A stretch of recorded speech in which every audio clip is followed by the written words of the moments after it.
Did you hear the one about the Jewish man, the son of a rabbi, who got expelled from the Labour Party for anti-Zionism? Tony Greenstein has been opposing Israeli government since Golda Meir. He didn't start off that way. He was brought up a Zionist. I first clashed with Tony Greenstein almost 40 years ago now, and I dare say we'd clash again, except we're both now expelled from the Labour Party. Me over the Iraq War, he over the ongoing war between Labour supporters of Israel and their opponents. And I'm glad to say the freshly expelled Tony Greenstein joins me now on the Sputnik. Welcome, Tony. George. First of all, let's explain to the viewers how you came as a Jewish man, son of a rabbi, to be expelled effectively for anti-Semitism. Well, anti-Semitism is the main accusation made against us by supporters of Israel. That's the only thing they have, because how else do you defend what Israel does in the West Bank, in the Negev, in the demolition of homes, etc.? They call you anti-Semitic. And one of the ironies of what's happening in the Labour Party is that so many people who are being expelled or suspended are themselves Jewish. Yeah. Jewish anti-Zionists are the main target. It's got nothing to do with anti-Semitism, of course. Well, of course, as a very famous rabbi once said, that which is hateful to you, do not do unto others. Yes, Rabbi he said that. Yeah, he said that's the whole Torah.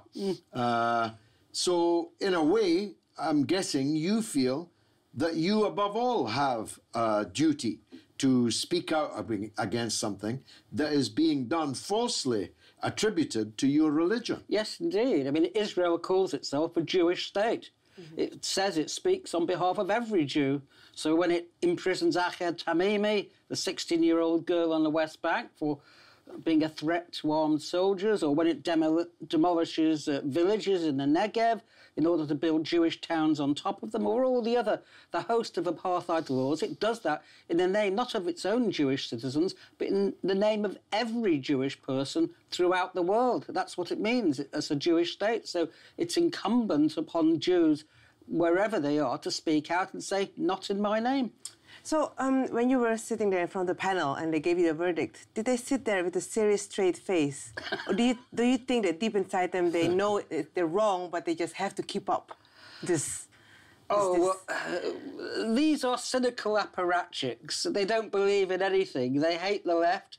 They hate anyone who's anti-imperialist, and they would hate anti-Zionists. And for them, anti-Semitism is a weapon to be used against their opponents. They're totally cynical. I mean, it is cynical, though, because nobody could, as Gayatri said, with a straight face, look at you with your name, your antecedents, and accuse you of being an anti-Semite. No, it's a nonsense. I mean, I'm the only person who's written a book on fighting fascism and anti-Semitism in Brighton and the South Coast. I mean, I've been involved in anti-fascist activity for 30, 40 years. These people, I mean, they said it was abusive to call anyone scum, but we always used to call the fascist scum. That was our slogan. The idea that it's somehow abusive is absurd, but they will pick up on quite a lot of abuse in political discourse. Absolutely, yes, and I've taken more than most, I think. Indeed. And Aaron Bevan described the Conservatives as lower than Well, that's right. I mean, if he had been around today, he would have been out on his ear. Mind you, he was several times expelled, just like you and me. Absolutely. Now, it didn't start off this way. As I said in the introduction, I've known you for a very long time. You've always been a fighter against what you think and I think are crimes by Israel. But you didn't start off that way. Tell us, what changed you? Well, I was brought up, I was, as you say, the son of a Jewish rabbi, and I went to a Jewish school in Liverpool, the King David. And one day they did a debate, Israel, Zionism, right or wrong, and no one else would defend the Palestinians, so I took on the task as a devil's advocate. But in the process of researching what I was doing, the debate, I became convinced that Israel and Zionism was historically wrong. And then I went on one of these kind of birthright tours of Israel. Because according to Israel, you have a right by virtue of your Jewishness to actually go and live in Israel. Well, no, it's more than that. According to the Zionists, Israel is my real home. Yeah, I don't belong really here. That's why Zionism and anti-Semitism agree with each other, that Jews don't belong outside of Israel. So I went to Israel, it was in 1969, just after the conquest, and already you could see the beginnings of the colonialism taking root. That was under, of course, a Labour government, the Israeli Labour Party, not Likud as it became. So, yeah. Well, Mr. Netanyahu appears to be in quite serious legal trouble. Is what comes after him likely to be better, or could it even conceivably be worse? It will probably be worse. The far right in Israel is growing. The Israeli Labour Party, which is really not much better, is now, a 10th of the vote it will get. Meretz is the left Zionist party, is a fragment of what it used to be. So, no, it's getting worse. So Netanyahu follows Ehud Olmert, the previous prime minister. He went to jail. Moshe Katsav, he also went to jail for rape. He was the president. He was the president, yes. In fact, there's barely been a prime minister who hasn't been investigated for corruption. Well, that's to Israel's credit. Whatever else we think about Israel, it doesn't mess about with corrupt Israeli politicians. It puts them in prison at a rate that no other country in the world does. Does, except that Netanyahu has appointed the Attorney General, and a massive pressure is on him not to go ahead with the prosecution. I mean, Netanyahu is fighting. He's going to be staying in office even if he is prosecuted. So, that is outrageous. It's like Silvio Berlusconi, who passed laws to stop himself being prosecuted. And Netanyahu has actually tried that. And Berlusconi might well be back quite soon in the driving seat in Italy. Let's go back to the Labour Party then. We have a situation, don't we, that in the run-up to Jeremy Corbyn's election, in the run-up even more to his re-election, the coup against Corbyn, huge numbers, nobody knows how many, but it certainly runs into thousands, maybe tens of thousands of people were expelled, excluded, suspended. And that's leaving aside people like me that were expelled in 2003 over the Iraq War. These are mostly new supporters that joined the party because of Jeremy. The former, yes. I mean, this must be the biggest party in Britain, the expelled members of the Labour Party. It could be that. I mean, they're auto-excluding people, so they don't even have a hearing. They're just automatically expelled, as Moshe Machava was, an Israeli anti-Zionist. I mean, someone else who is Jewish. So I was a registered supporter. My vote, I voted for Corbyn in 2015.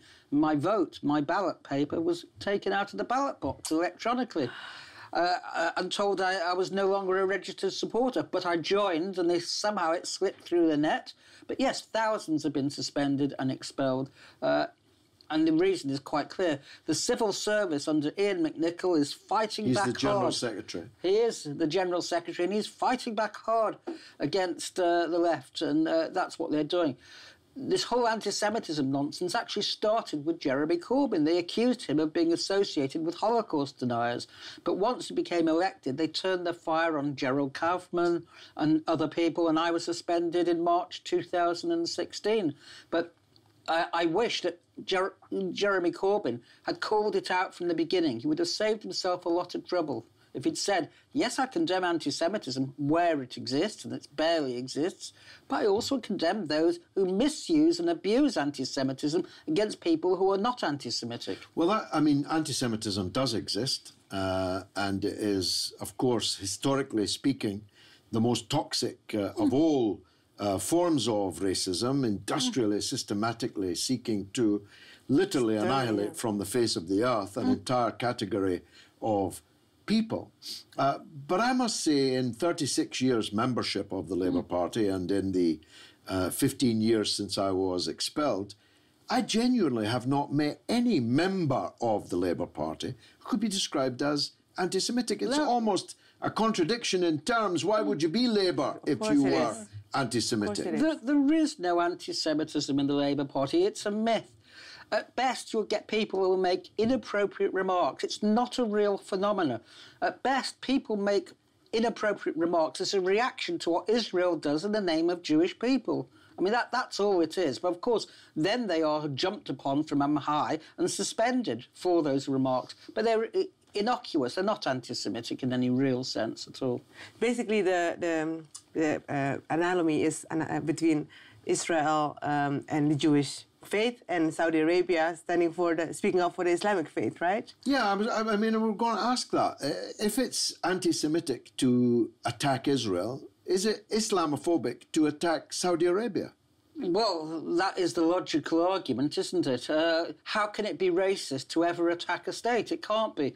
But the Zionists say, well, Israel's only being attacked because it's Jewish, which is a nonsense. People attack Israel or criticise Zionism because of what it does and what it stands for or what it means. Well, I attack Saudi Arabia every day of the week. Now, these people, these cynics who expelled you, and the cynics who earlier expelled me, one of whom, by the way, I used to stand on a picket line at Wapping every Saturday night with. We were kicked by the same police horse, but he still expelled me. How's that for cynicism? Well, indeed, yeah. They're cynics, yes, but Jeremy Corbyn isn't a cynic. How can he stand by whilst someone like you, and more recently, someone like me, are accused of anti-Semitism when he knows that it was an unjust accusation against him, and he also knows it's an unjust accusation against you and against me. And Ken Livingstone, of course. And Ken Livingstone, for that matter. Well, I don't wish to excuse anything that Jeremy Corbyn has done. He's become under massive pressure, and he's wilted, and he's bowed before that pressure, and he's wanted a quiet life.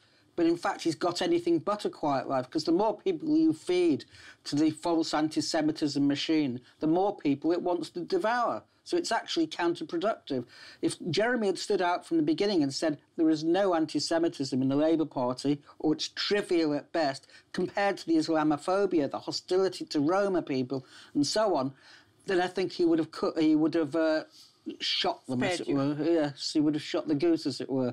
If I had time, I'd ask you if you'd ever met a Czech agent in the House of Commons, but there's no time, alas, for that. Tony Greenstein, thanks for joining us on the Sputnik. George.